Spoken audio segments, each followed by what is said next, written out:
Assalomu alaykum barchaga. Bugungi mavzuimiz patent g'oyadan tijoratgacha mavzusida. Bugun sizlar bilan mavzuni yoritib boramiz va to'liq ma'lumotlarni berishga harakat qilamiz. Demak, o'zim haqimda birinchi tanishtirsam, mana shu yerda slaydda ko'rsatganimiz Adliya vazirligida rasmiy patent vakili sifatida faoliyat ko'rsataman. Aman patentlash korxonasi direktori o'rinbosari bo'laman. 5 yilga yaqin faoliyat ko'rsatamiz. Shu bugungacha qilgan loyihalar 2100 dan ortiq. Natijaviyligimiz 98.7%. Demak, mavzuga kirishamiz. Mavzuni ssenariylar, rejalar asosida bo'lib o'tamiz. Birinchisi intellektual mulk o'zi nima? Shu savolga javob beramiz. Keyingisi patent nima va nima beradi? Keyingisi intellektual mulk huquqiy himoya turlari. To'rtinchisi patentlash shartlari. Beshinchisi ro'yxatdan o'tkazish jarayonlari. Keyingisi foyda va tijoratlashtirish. Keyingisi startap va investorlarga taalluqli joyi va oxirgisi xalqaro patentlash masalalariga alohida to'xtalamiz. Demak, boshladik. Birinchisi intellektual mulk nima degan savolga. Patent ham aslida intellektual mulkning bir turi. Avval poydevorni qo'yamiz. Intellektual mulkka alohida to'xtalamiz. Intellektual mulk bu aql mehnatining mahsuli. Bu inson ijodi natijasida yaratilgan nomoddiy boylik. Bunga misol qilib, ixtiro, dizayn, brend nomi, asar. Uni qo'lda ushlab bo'lmaydi, ammo uning egasi bor va qonun shu egalik huquqini himoya qiladi. Buni ko'pchiliklar juda yaxshi bilasizlar. Shu sohada ish qilyapsizlar, bilasizlar albatta. Bu yerda asosiy farqlovchi jihatlarni mana bu yerda keltirib o'tganmiz. Poydevor sifatida, ya'ni mualliflik huquqida adabiyot, o'sha adabiyot sohasida misol uchun she'r, qo'shiq, drabl misol uchun yoki kino, bastalangan kuy, shunaqa narsalar yoki dizayn, mana shu narsalarni yaratilgan paytdan boshlab himoyalanadi, ro'yxatdan o'tkazish shart emas. Ya'ni muallif aynan mualliflik huquqida o'sha asarni yaratdiki, avtomatik tarzda o'sha asarga egalik huquqiga ega bo'ladi. Aynan Adliya vazirligiga kelib ro'yxatdan o'tkazishi, zaявкаlar topshirishi, talabnomalar topshirish shart emas. Muallif o'sha asarini yaratdiki, nima bo'ladi? Egalik huquqini oladi. Faqat qonun buzilish holatlari bo'lganda o'ziniki ekanligini isbotlab berish kerak. O'ziniki ekanligini isbotlab berish qiyin bo'lishi mumkin. Shu uchun deponentlash degan narsa bor intellektual mulk markazida. O'zi yaratgan kitob, she'r, o'quv qo'llanmasi, mana shunaqa narsalarni deponentlab oladi. Ya'ni Adliya vazirligi reyestrdan ro'yxatga kiritib qo'yadi. Men qilganman, qanaqadir holat bo'lsa ham keyinchalik isbotlash, huquqini himoya qilish oson bo'lishi uchun. Lekin undan tashqari, ya'ni bu ishni qilmasa ham isbotlab bersa agar o'ziniki ekanligini, bu asosan o'sha qo'shiqchilar, san'atkorlar o'rtasida mualliflik huquqi bo'yicha ko'p nimalar bo'ladi. Misol uchun sud jarayonlari bo'ladi. O'sha yoqda isbotlab berish kerak bo'ladi. Misol uchun chernoviklarini, ya'ni qo'lyozmalarni ko'rsatish kerak bo'ladi, nechinchi yil nima qilgan. Yoki kimgadir yozib bergan bo'lsa agar, misol uchun haq evaziga yozib bergan bo'lsa agar she'rni, qo'shiqni shartnoma qilgan bo'lishi kerak. Shartnomalarni keltirib o'tish kerak bo'ladi. Keyin misol uchun oddiy hozir inobatga olinyapti. Telegrammaga o'zi olib qo'ygan, misol Telegramga olib qo'ygan, 2023-yilda tashab bergan, o'ziga olib qo'ygan yoki yozishmalar bo'lgan. O'shalarni sanalarni ham keltirib o'tishi mumkin. Ya'ni kimdir huquq buzish holat bo'lganda, meniki deb aytganda, shu ham bir asos bo'lishi mumkin. Yana bir eng yaxshi usuli biz tavsiya beramiz. Intellektual mulkda ana shu mualliflik huquqida agar yaratgan bo'lsa agar elektron pochtasiga tashab qo'yish kerak. O'zini elektron pochtasiga tashab qo'yish kerak yoki biron kishini elektron pochtasiga tashab qo'yish kerak yaratgandan keyin. Chunki o'chirib bo'lmaydi, elektron pochtadan o'chirib bo'lmaydi. Va qanaqadir holat bo'lganda, qonun buzilish holatlari bo'lganda isbotlashda asosiy omil hisoblanadi. Bu mualliflik huquqida. Ya'ni asosiy tushuncha patentlash shart emas, ya'ni ro'yxatdan o'tkazish shart emas. O'zi egalik huquqiga avtomatik ega bo'ladi yaratgan paytdan boshlab.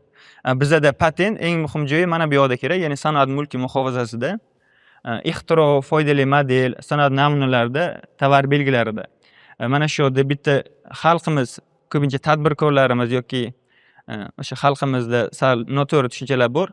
Hammasiga nisbatan patent degan so'zni, iborani ishlatishadi. Patent faqat ixtiro, foydali model va sanoat namunasiga nisbatan ishlatiladi.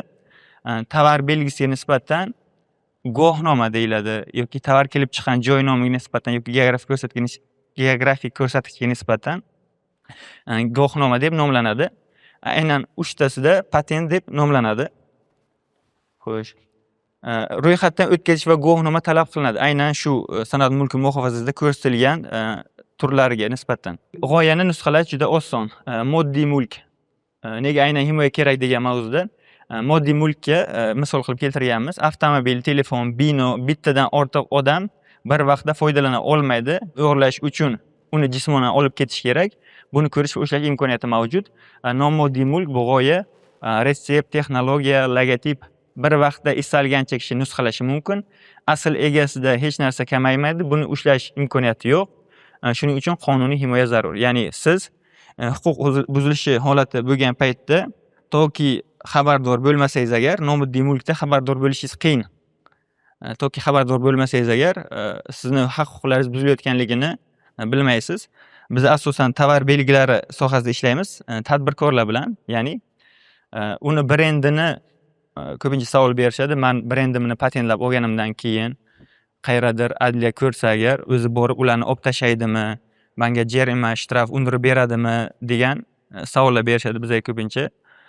Bunga javobimiz yo'q. Siz faqat ro'yxatdan o'tkazib qo'ydingiz, adliya vazirligida ro'yxatdan o'tkazib qo'ydingiz aynan shu tovar belgingizni 100 kishi ishlatsa ham, agar o'zingiz murojaat qilmasangiz agar, mani mahsulotimdan ishlatishyapti, kontrafakt holati bo'lyapti, unga nisbatan chora ko'ringlar deb adliya vazirligiga yoki sudga murojaat qilmasa agar, o'zi nima qilmaydi. Bu faqat ayrim holatlarda bo'ladi.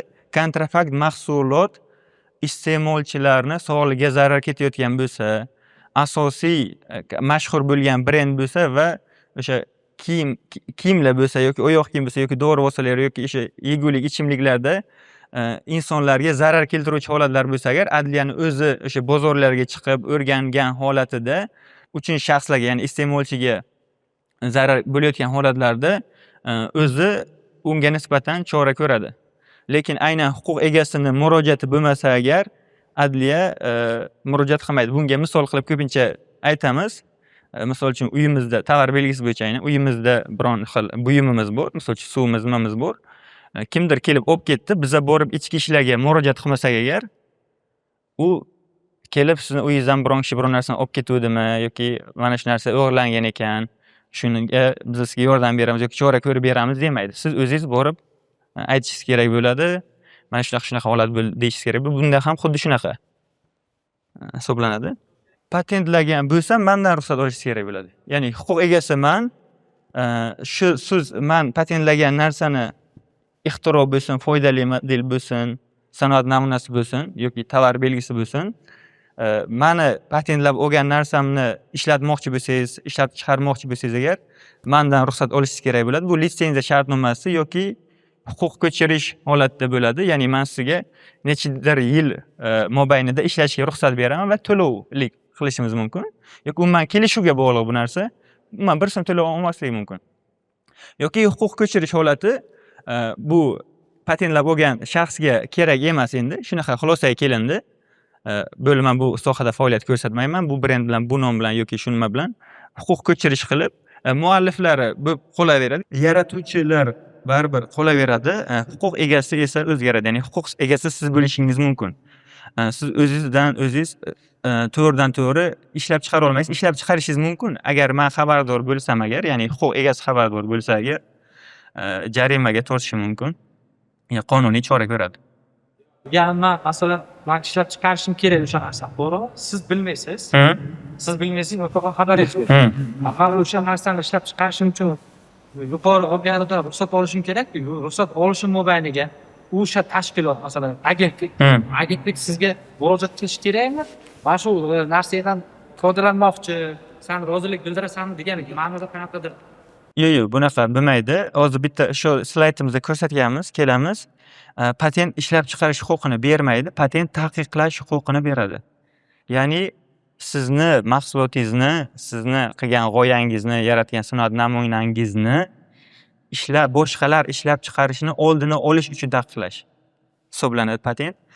Ishlab chiqarish uchun o'zini sohasi bo'yicha, masalan, dori vositalari, oziq-ovqat mahsulotlari yoki boshqa sohada litsenziya olish kerak bo'ladi. Siz litsenziya olishingiz kerak bo'ladi va o'zingizni sohangiz bo'yicha, направление bo'yicha. Ya'ni patentda aynan nimasi yo'q buni. Ishlab chiqarishingizga ruxsat uchun patent degan joyi yo'q. U taqiqlashga ega bo'ladi. Emas, men demoqchi bo'lganim masalan, o'sha ishlab chiqaramiz. Sizlar ruxsat berasizlarmi? Masalan, egasidan ruxsat olib berasizlarmi degan ma'noga qanaqadir shartnomani, kelishuvni qanaqadir hujjat. Ikki taraf, ya'ni huquq egasi va shu huquqga da'vogar, shu mahsulotni ishlab chiqarishga da'vogar shaxs o'rtasida shartnoma tuziladi. Intellektual mulk markazidan ro'yxatdan o'tkaziladi. Shu narsa yo litsenziya shartnomasi turida bo'ladi yoki huquq ko'chirish turida bo'ladi. Ikki xil tarzda bo'ladi. Rozi bo'lsa agar. Endi u kelishuv o'zlariga bog'liq, ya'ni kelishuvchilarning o'ziga bog'liq. Nomoddiy mulkni aytdik. Retsept texnologiya bir vaqtda istalgancha kishi buni aytdik. Kishi nusxalashi mumkin va asl egasidan hech narsa kamaymadi. Buni ushlash imkoniyati yo'q. Shuning uchun qonuniy himoya zarur. Ya'ni qonuniy himoya qilgan bo'lsangiz agar siz o'z huquqlaringizni himoya qilib bilasiz. Patent aynan shu ko'rinmas boylikka qonuniy egalik chegarasi o'rnatadi.